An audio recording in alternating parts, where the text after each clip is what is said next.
Iglesia, que el Señor te bendiga, te saludo con la paz del Señor Jesucristo en este día sábado. Bueno, acá estamos una vez más trayéndote un mensaje de parte de Dios.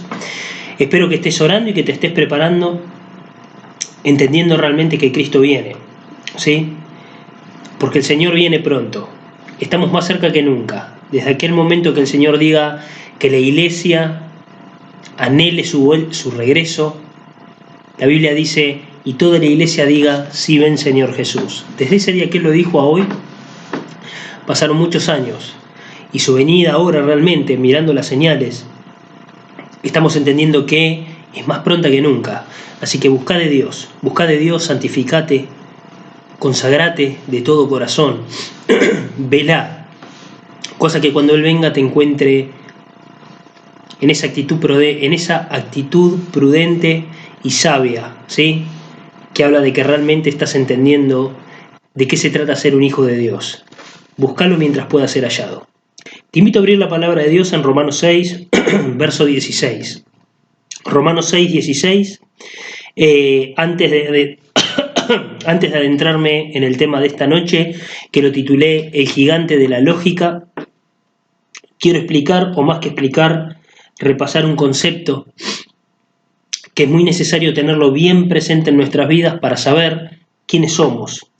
Y entendiendo realmente quiénes somos, vamos a poder tener la sabiduría de enfrentar esos gigantes. En especial este gigante del que quiero hablar en este día, el gigante de la lógica, ¿sí?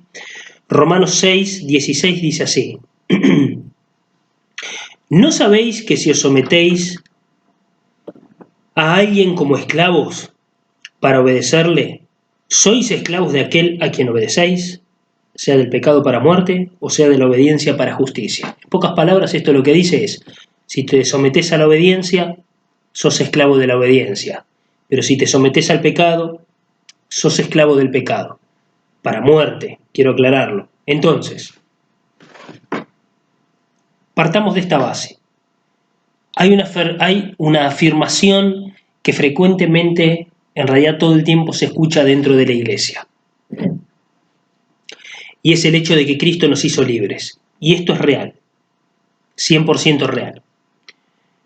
Pero algo que la mayor parte de la iglesia no ha logrado comprender o entender aún, es que la libertad de que nos hablan las Escrituras no es lo que nosotros conocemos bajo nuestro concepto de libertad, ¿sí? Nuestro concepto de libertad dice lo siguiente: un esclavo, cuando es libre para vivir su vida como bien le plazca. Antes era esclavo, hacía lo que el amo le decía. Pero ahora ser libre quiere decir, en nuestro concepto, hago lo que se me da la gana. Pero no es así bajo el concepto bíblico. No es de esta manera. Entonces hoy vamos a estudiar y a repasar este concepto, ¿sí? Pero comprendiéndolo desde la realidad en que Pablo, que es el que escribió esto, quiso transmitirlo. Comprendiendo desde la realidad en que él quiso transmitir, comprendiéndolo desde la realidad que él lo quiso transmitir a cada uno de los lectores que se encuentren leyendo este pasaje de la palabra de Dios. Algo que yo creo que es muy importante decirlo, dado que vamos a explicar esto, es de que Pablo conocía perfectamente bien el concepto de esclavitud. ¿Por qué? Porque él vivía en una época donde existían los esclavos, cosa que esto hoy, al menos es lo que yo creo, es real. No es real en esta época, perdón. Hoy esclavos no existen.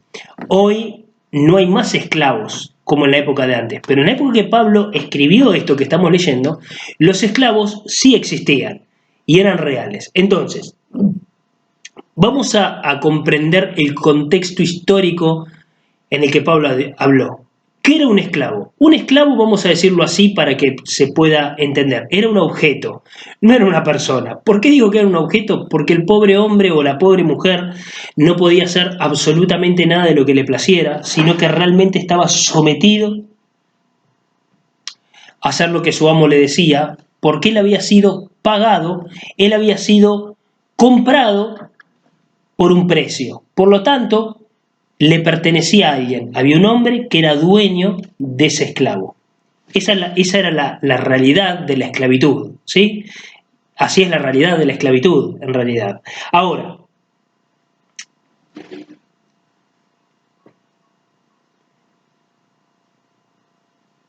en el caso de un esclavo, los amos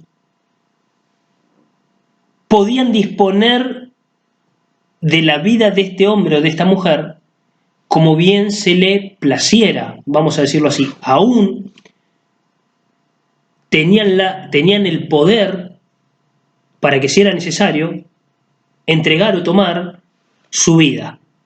Era así de simple. De eso se trataba la esclavitud. Habían amos más buenos, habían amos más malos, pero la esclavitud era eso. Era no tener la capacidad de ser libre. Era que vos no podías decidir qué es lo que podías hacer y lo que no. Te tenías que sujetar a lo que decía tu amo. Ahora,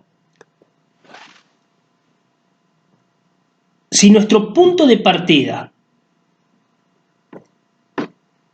en cuanto a este concepto de esclavitud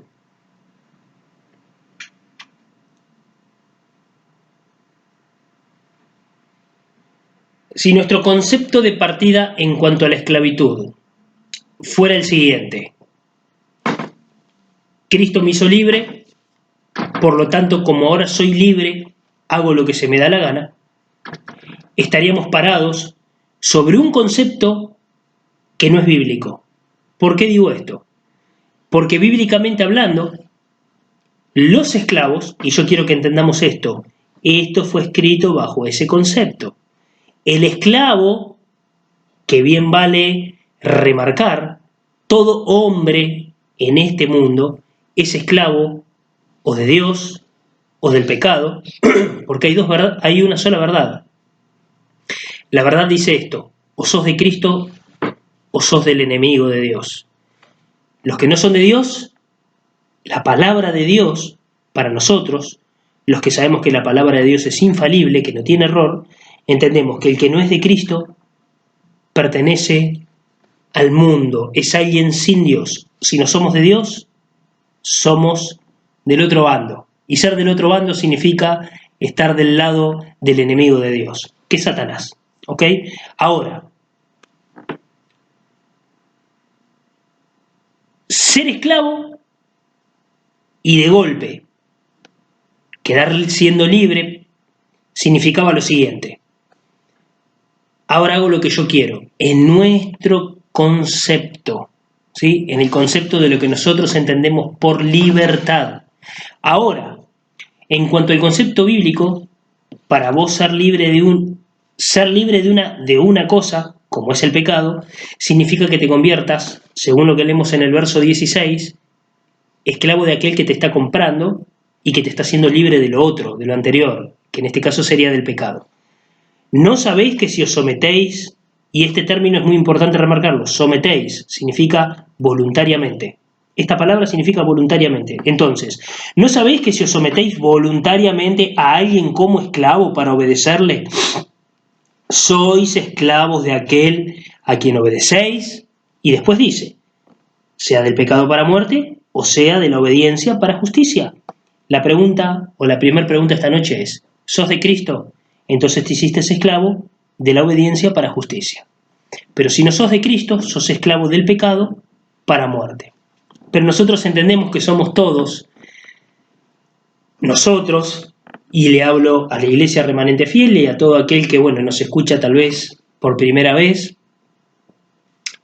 Si sos de Cristo, tomaste la decisión voluntaria de ser de Dios. Por lo tanto, te convertiste en esclavo de Jesús. Y quiero aclararte algo. Jesús, la palabra de Dios nos enseña que pagó un precio muy alto por cada uno de nosotros en la cruz del Calvario. Por lo tanto, si Él pagó un precio muy alto en la cruz del Calvario, quiere decir que fuiste comprado por un precio de sangre.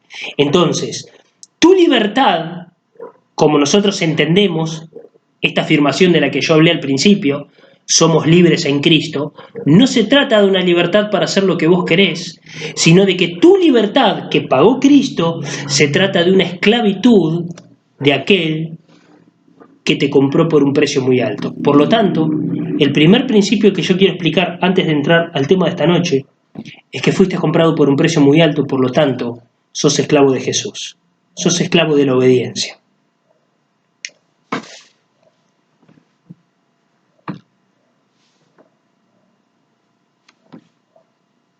Sumando un poco más a favor de esto que se está, que estamos refrescando a nuestra memoria.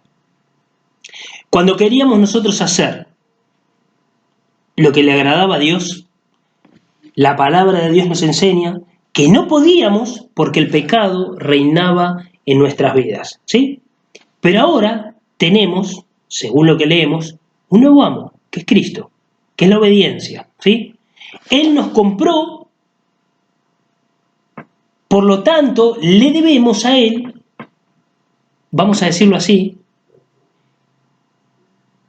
el mismo servicio que en algún otro momento en el pasado le debíamos a nuestro anterior amo, que era el pecado. Si antes, en la vida anterior, tu amo era el pecado, y cuando tus ojos deseaban ver algo malo, vos lo mirabas sin poner ningún pero y sin poner ninguna objeción de por medio, porque eras esclavo de tu amo, que era el pecado. Entonces, cuando te ponía algo sensual delante de tus ojos, o cuando te hacía una propuesta incorrecta, o cuando te venía cualquier tipo de cosa referente a los deseos de la carne, sin poner ningún tipo de excusa ni ningún tipo de pretexto, obedecías. De la misma manera, ahora que tenés un nuevo amo, que es Cristo, tenés que entender esto. Le debemos el mismo servicio. Obedecerle sin poner absolutamente ningún tipo de pretexto, obedecerle, porque Él es nuestro Señor. Amén. Algo que yo quiero denotar de esto que leímos en Romanos 6:16. Pablo no dice en este pasaje esclavos de Cristo, sino miren cómo dice al final, o sea, de la obediencia, esclavos de la obediencia. ¿Por qué? Vamos a decirlo así, en otras palabras, hemos sido introducidos desde el momento que decidimos seguir a Cristo en un estilo de vida donde la obediencia a su palabra es lo que realmente guía nuestras vidas, o vamos a decirlo así, nuestro diario vivir de cada día. La obediencia a la palabra de Dios. Por lo tanto, cuando dice obediencia para justicia, está hablando de obediencia a la palabra de Dios. Otro punto que es importante tener en claro, de esto que yo estoy repasando, de cosas que yo entiendo que ya las entendemos, pero es necesario repasarlas para poder adentrarnos en este tema que yo quiero hablar en esta noche, ¿no? Sobre de qué se trata este gigante de la lógica que opera dentro de nuestra cabeza, que de alguna manera dice, tenés toda la razón, esto es así, es un gigante que se levanta en contra de nosotros y que realmente lo que busca es desviarnos del plan de Dios, es desenfocarnos de aquello que nos pide o que nos dice Dios. Entonces, siguiente punto que yo quiero remarcar en cuanto a lo que nos enseña la palabra.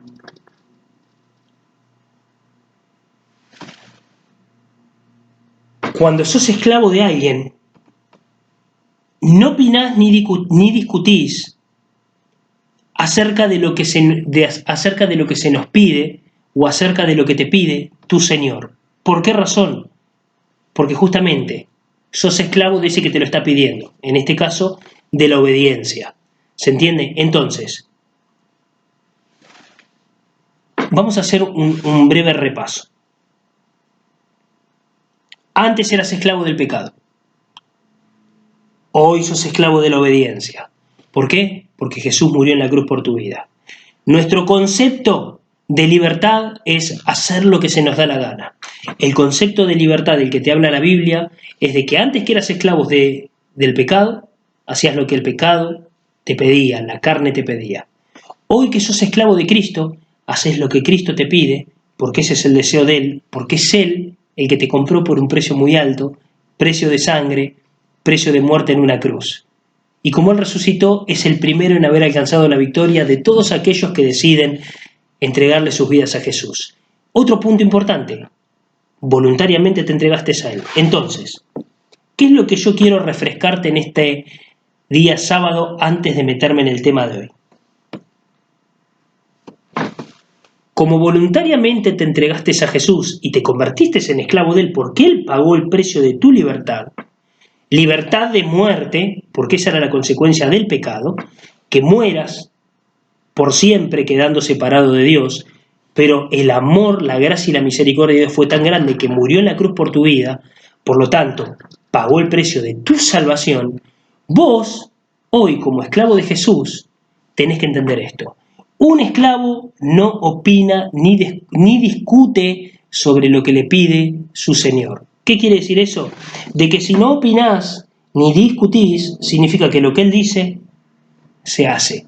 ¿Es así o no? Antes el pecado, cuando eras esclavo de Él, te decía, hacé tal cosa y lo hacías. Todas cosas que te separaban de Dios.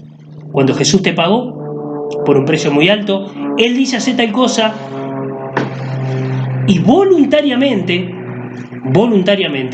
entendiendo que Él es el que pagó el precio de tu libertad, pero al mismo tiempo, el que es tu amo, vos tenés que hacer lo que Él te dice sin objeción alguna, sin opinión alguna, sin discutir absolutamente nada. Amén. Vamos a Números capítulo 13. Números 13.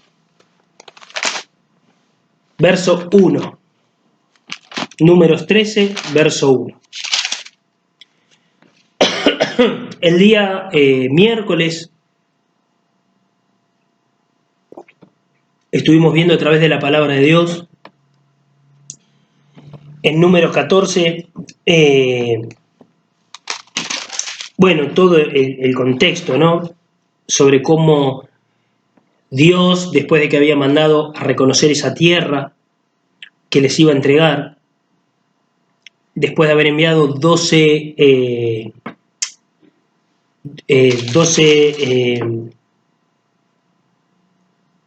me olvidé la palabra, mandó 12 hombres a reconocer la tierra de Canaán, ¿sí? Pero de estos 12, cuando volvieron, solamente 2 dieron un parte positivo, conforme como Dios quería, pero hubieron 10 que dieron un parte negativo y que generaron todo un tema alrededor del pueblo de Dios, desviándolos de aquello que Dios realmente quería que ellos hagan. Ellos simplemente tenían que ir a dar un parte, y parte de este tema fue lo que se habló para poder enfocarnos en esos gigantes, ¿no? El gigante de la rebeldía, el gigante de la incredulidad, aquellos gigantes que atentan, que están escondidos dentro de nuestro corazón, que atentan en contra de nuestra vida, ¿sí? La incredulidad, la rebeldía, la desobediencia. Hoy siguiendo un poco la línea de esos temas, quiero hablar sobre este gigante que es el gigante de la lógica, también manteniéndonos dentro de este mismo concepto bíblico, ¿no? La misión de los 12 espías, ahí la toma de la tierra de Canaán, ¿sí? Esta tierra que Dios le había prometido a su pueblo. Y vamos a leerlo, capítulo 13, verso 1 y 2. Dice así: y Jehová habló a Moisés diciendo, envía tú hombres que reconozcan la tierra de Canaán, la cual yo doy a los hijos de Israel. Amén. La historia, me tomo el tiempo de relatarla de nuevo. Dios mandó a estos, ahí me salió, espías, a estos 12 espías a reconocer la tierra. Fueron los 12, pero solamente 2 vinieron con el mensaje positivo, solamente mirando aquello que Dios mandó a mirar. Dios dijo, reconozcan la tierra. Estos 2 vinieron y dijeron, la tierra es buena, la tierra es próspera es todo lo que Dios nos prometió a nosotros. Solamente dos. Josué y Caleb fueron los que vinieron con este mensaje. Pero los otros 10 dijeron, no, miren. O sea, los otros 10 se fijaron en todo lo contrario a lo que Dios les pidió. Se fijaron en, a ver si podemos conquistarla, ¿qué hay del otro lado? Uy, Dios, miren, hay gigantes, hay gente que se devora todo lo que se cruza en su camino. 10 miraron lo que no tenían que mirar, y 2 solos, Josué y Caleb, fueron solamente a reconocer la tierra. Y dijeron, cuando volvieron a dar su parte, la tierra es bendecida en gran manera, es una tierra próspera, bendecida en gran manera, y nosotros los vamos a derrotar porque Dios dijo que lo vamos a derrotar. Ahora, esta es la historia, ¿no? Pero vamos a pararnos en el contexto de lo que yo quiero explicar en este día sábado. El título de hoy, vuelvo a repetirlo, el gigante de la lógica. Estos hombres fueron enviados a reconocer la tierra, pero hubo un gran problema que experimentó el pueblo de Dios en ese momento. ¿Cuál era el origen de este problema, no? Había un gran problema y que obviamente tenía un origen. ¿Cuál era el origen? No le habían prestado atención a las instrucciones que Dios les había dado. No le prestaban atención. ¿Por qué no le prestaron atención? Porque no habían entendido la misión que Dios les dio. ¿De qué se trataba su misión? Reconocer la tierra. Pero los hombres estos creyeron que Dios les había dado autoridad para decidir si se podía o no conquistar la tierra. Se equivocaron. Dios nunca los mandó a ver si la tierra se podía conquistar o no, sino que Dios solamente los mandó a reconocer la tierra. Para que ustedes, refrescando un poco más el contexto histórico, el pueblo de Dios venía de ese paso por el desierto, un momento nada fácil para ellos, y Dios les dijo, vayan y miren que realmente lo que tienen delante, esta tierra que yo les doy, es verdad, todo lo que yo dije que tiene. Era como la palabra de aliento para el pueblo, para decirles, no para decirles, para levantarles en ánimo y decirles, realmente Dios nos está dando lo que dijo que nos iba a dar. Lo que Dios nos prometió, nos los va a dar. Ahora, por causa de estos 10, si ustedes siguen leyendo el contexto, van a ver que toda una generación entera pereció y no entró a la tierra prometida por haber escuchado a los 10 que vinieron con un parte negativo. Tiene consecuencias no prestar atención a lo que Dios dice. Ahora, ¿saben cuál es una de las estrategias más usadas por Satanás en contra de nosotros, los hijos de Dios? Apelar a la mente humana, apelar a la mente del hombre, presentando argumentos lógicos. Es donde viene tu mente con un montón con un combo de lógica pura, diciéndote todo un montón de cosas lógicas y ciertas para hacer que vos desistas de hacer lo que Dios te pidió. Lo que buscan es hacer que vos desistas de lo que Dios te pidió. Ejemplo, Dios le había prometido a ellos esta tierra de donde fluía leche y miel, un lugar de bendición. Eso le había prometido Dios a su pueblo en este contexto histórico. A vos Dios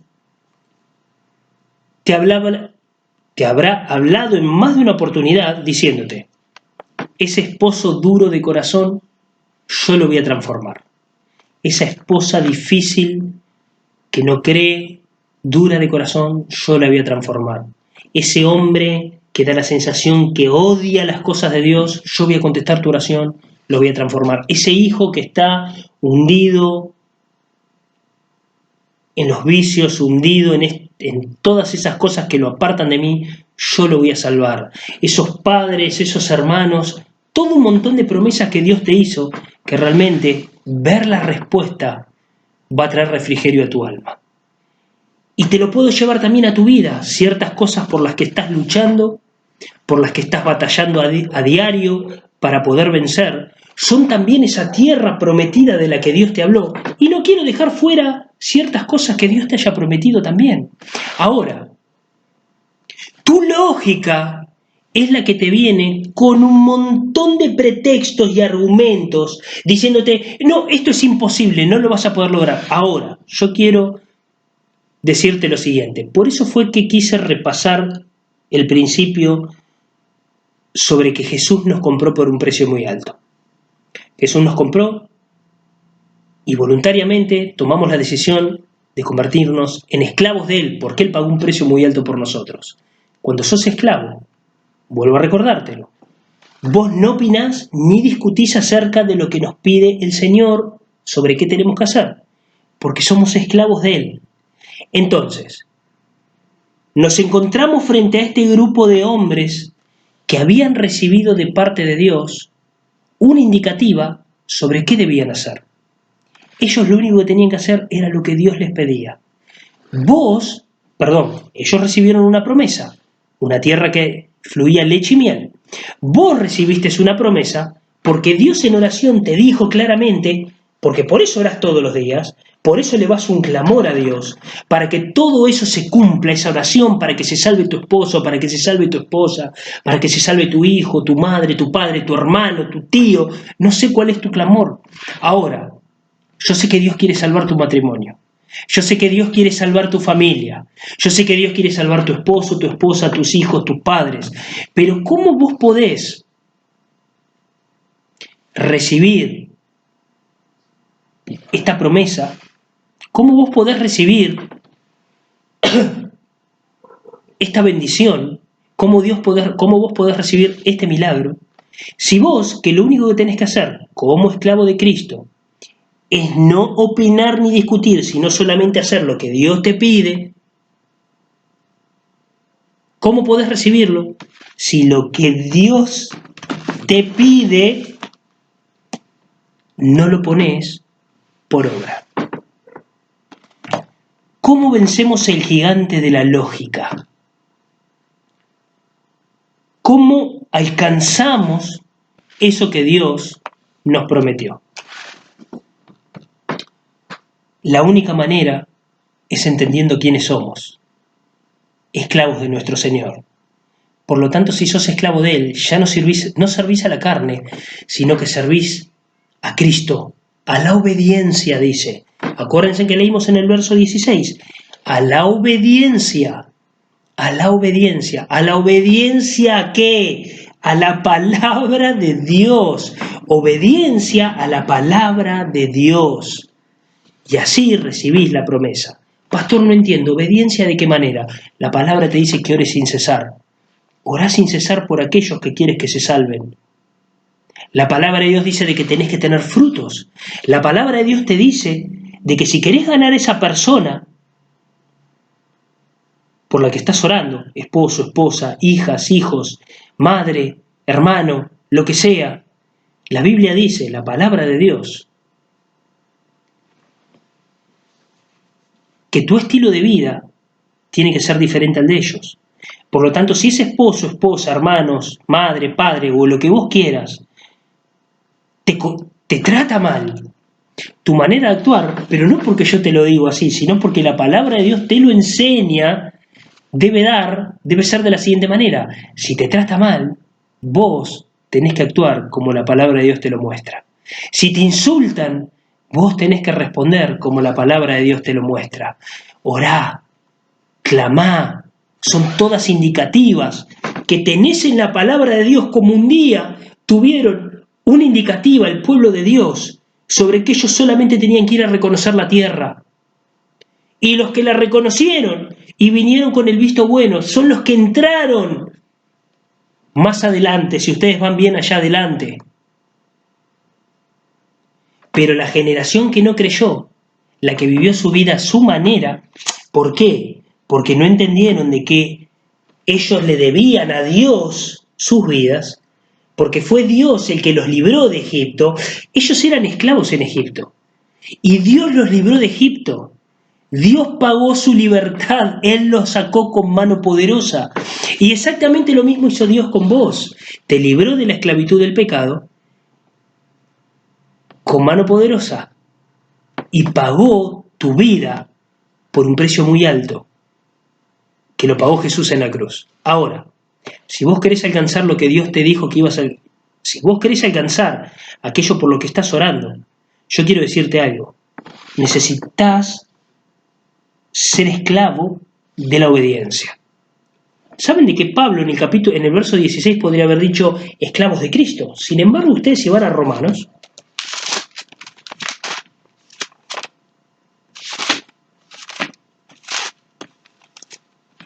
6:16 dice así: ¿no sabéis que si os sometéis a alguien como esclavos para obedecerle, sois esclavos de aquel a quien obedecéis, sea del pecado para muerte?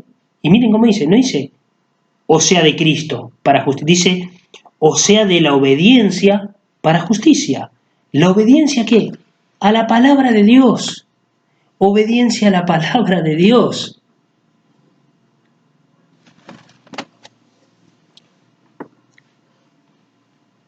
Necesitas obedecer a la palabra de Dios y creer que lo que la palabra de Dios te está diciendo va a ser así. Si estos hombres hubieran creído a lo que Dios les dijo, vayan y reconozcan porque yo ya se los entregué, ellos hubieran alcanzado, todos ellos hubieran alcanzado la promesa de Dios. Recuerden que fe es esta palabra pistis de la que yo en varias oportunidades les enseñé. Pistis del griego significa constancia, perseverancia, insistencia. ¿En qué? En lo que la palabra de Dios te enseña. Porque para vos tener fe, la fe es la certeza de lo que se espera, la convicción de lo que no se ve, y todo eso es esto que tenés escrito acá. ¿Se entiende? Entonces, para poder alcanzar ese plan de Dios, para poder alcanzar esa tierra prometida, eso que Dios te prometió, lo que tenés que hacer,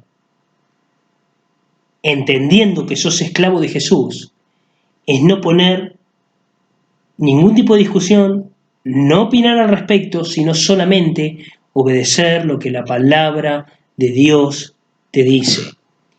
Podemos ver ejemplos bíblicos que nos muestran sobre cómo los argumentos humanos se quieren oponer continuamente al plan que Dios tiene. Vayamos al libro de Éxodo capítulo 3. Éxodo 3, la Biblia habla sobre el llamado de Moisés, ¿sí? Y hay por lo menos 3 argumentos bien claros que Moisés dio cuando Dios le hizo este llamado de libertar de ser el hombre a cargo de sacar a su pueblo de la esclavitud de la tierra de Egipto, ¿sí? En Éxodo capítulo 3, versículo 11, dice lo siguiente: entonces Moisés respondió a Dios: ¿quién soy yo para que vaya Faraón y saque de Egipto a los hijos de Israel?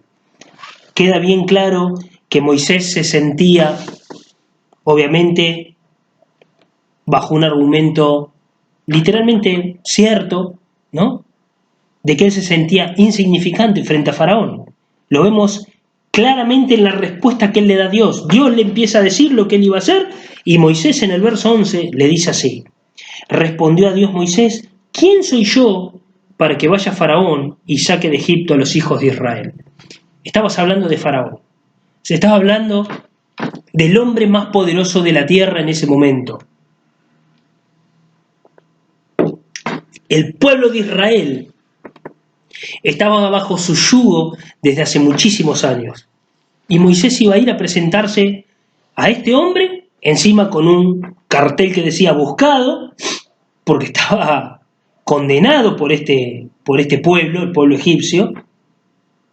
Y él, por orden de Dios, tiene que ir a libertar al pueblo de Dios. a su pueblo, a su propio pueblo, porque era parte del pueblo de él. Y Moisés pone su primer argumento 100% real, diciendo así, porque él como hombre delante de Moisés no era nada. ¿Quién soy yo para que vaya Faraón y saque de Egipto a los hijos de Israel? ¿Una excusa o un argumento 100% real? Busquemos otro pretexto en la palabra. En el capítulo 4, verso 1 dice: entonces Moisés respondió diciendo: he aquí que ellos no me creerán ni oirán mi voz, porque dirán: no te ha aparecido Dios. Este pueblo que estaba en esclavitud hace años, es más que seguro que en su mente giraba las 24 horas del día este pensamiento: Dios nos abandonó, no tiene recuerdo de nosotros. Y de golpe iba a aparecer este hombre Moisés diciendo: los vengo a libertar de este yugo de esclavitud que tienen por parte del pueblo egipcio desde hace años. Y Moisés, entendiendo y teniendo una lógica muy real, porque era cierto lo que decía, bajo lógica humana, le dice así: he aquí que ellos no me creerán ni oirán mi voz, porque dirán: no te ha aparecido Jehová. ¿A vos se te va a aparecer Dios para liberarnos? Tenía muy buena lógica lo que Moisés estaba planteándole a Dios. Después también en el versículo 10 dice: entonces dijo Moisés a Jehová: ay Señor, nunca he sido hombre de fácil palabras, ni antes ni después que tú hablas a tu siervo, porque soy tardo en hablar, en el habla y torpe de lengua. Moisés, según los eruditos, los que saben, era tartamudo, ¿sí? Entonces él lo expresa acá en el verso 10. Él era alguien con una forma de hablar dificultosa, ¿sí? Tenía problema para hablar. Entonces tenía un montón, vamos a decirlo así, Moisés tenía muchos argumentos lógicos de por qué no podía ser usado. Pero Dios le estaba diciendo, Dios no le estaba diciendo a Moisés: Moisés, ¿qué te parece si vamos a libertar al pueblo? Sino que Moisés lo único que tenía que entender era de que la obra le iba a hacer Dios y de que él solamente tenía que ir, él solamente tenía que creerle a Dios. Tenemos otro ejemplo bíblico, ¿no? En la palabra de Dios podemos ir a la vida de Gedeón, ¿sí? Este hombre que también se consideraba pobre, alguien que no... Miren, en Jueces 6, vamos a Jueces 6.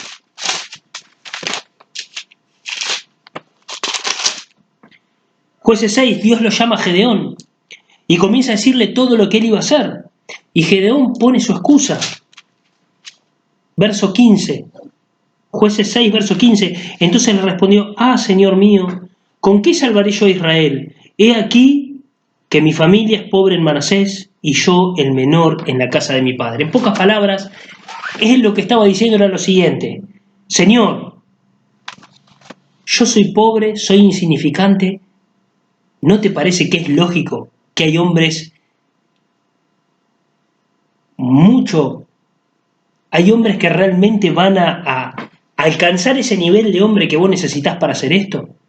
Pero él puso su excusa, él puso su pretexto, bajo una lógica 100% real, porque esto que él decía era real en su vida,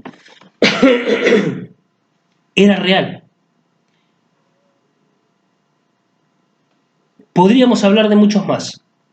Podría hablarte de David, que cuando fue a enfrentar a Goliat, Saúl lo que hizo fue tenerlo en poco, porque era muy joven y no era experto, no tenía esa experiencia en combate.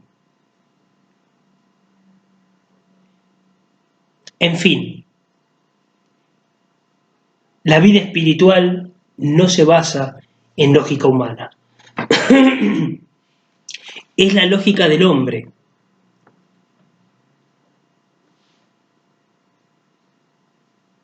La que se levanta como gigante en contra del plan de Dios. Si nosotros nos dejamos llevar de la lógica nuestra, que la lógica es aquella que te dice: esto es imposible que sea así, no puede ser que esto sea así. Yo quiero decirte algo en este día sábado.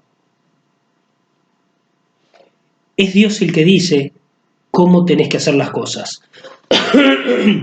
¿Por qué te quise hablar al principio sobre este concepto, sobre quiénes somos nosotros, que somos esclavos de Cristo, que Él nos pagó por un precio muy alto. Porque el esclavo no le dice nunca a su amo cómo se tienen que hacer las cosas, sino que el esclavo simplemente obedece, va y hace. ¿Sos consciente que la libertad que Cristo te pagó no es una libertad para que vos hagas lo que se te place, sino que la libertad que se pagó de tu vida, de la gran libertad que Cristo pagó por vos, habla de que ahora sos esclavo de Él y que tenés que hacer las cosas a la manera en que Él quiere que vos las hagas? Este concepto tenés que entenderlo, porque cuando vos comprendas esto, vas a entender que no tenés que opinar ni discutir con lo que Dios te pide. Desde el momento que vos entiendas que no tenés que discutir ni opinar con respecto al plan de Dios, entonces vos no te vas a oponer más ni le vas a decir a Dios: Señor, yo no creo que esto así salga. A mí la lógica me dice que esto, si yo no puedo resolverlo, yo tengo que hacer tal y tal cosa, y Dios lo que te dice es esto: me tenés que creer. No quiero que salgas a decirme si lo podés hacer o no, yo quiero que me creas. Pero es obvio de que si vos no le crees a Dios, lo que va a pasar es que tu lógica va a decirte muchas cosas en las que yo sé que vas a tener razón. Y lo que vas a hacer simplemente es mirar hacia el otro lado de aquello que Dios te dijo: confía hasta el fin. ¿Saben qué es confiar en Dios? Es de que no te moves de la postura que Dios te puso a menos que la palabra de Dios te lo indique. Y yo te quiero decir algo: dudo que la palabra de Dios te indique que te tengas que mover de aquello de lo que ya está enseñado. Lo dudo. Aquello que Dios puso sobre tu vida como responsabilidad que depende de vos, yo quiero decirte algo: no pongas excusas, simplemente hacelo. Amén. Hoy Dios quiere que entiendas esto. Él tiene algo muy especial. Él quiere que vos alcances esos objetivos que Él fundó y puso en tu corazón. Pero es necesario de que vos entiendas que las cosas las tenés que hacer conforme como la palabra de Dios te lo indica, no a tu manera. Como pastor, obedeciendo y sujetándote a su palabra. Vamos a orar. Señor, te damos gracias porque en esta tarde nos has dado la oportunidad, tarde y noche, de escuchar tu palabra una vez más. Señor, yo te pido en este día que tú nos ayudes, nos fortalezcas para poder hacer las cosas conforme al deseo de tu corazón. Guíanos, Señor, en el nombre de Jesús. Guíanos en tu verdad. Señor, que no nos separemos ni a la derecha ni a la izquierda de tu palabra, de lo que enseña tu palabra. Ayúdanos a hacer tu preciosa voluntad, Señor, en el nombre de Jesús. Padre mío, yo te exalto, te adoro. Nosotros te adoramos y te bendecimos a ti. Señor, cuando nosotros te decimos: oh amado Señor, lo que estamos diciendo, justamente, diciéndote Señor, es que nosotros somos tus esclavos y que tú eres nuestro Señor. Padre, queremos hacer tu voluntad. Ayúdanos a andar a la manera en que tú deseas. Ayúdanos a no separarnos ni a la derecha ni a la izquierda de lo que tu palabra nos marca como rumbo, como curso para nuestras vidas. En el nombre de Jesús. Señor, yo te doy la gloria, la honra y la alabanza solo a ti, Dios. En el nombre de Jesús. Bendice a mis hermanos, cuídalos y protégelos. Levántalos y dales el poder que ellos necesitan para alcanzar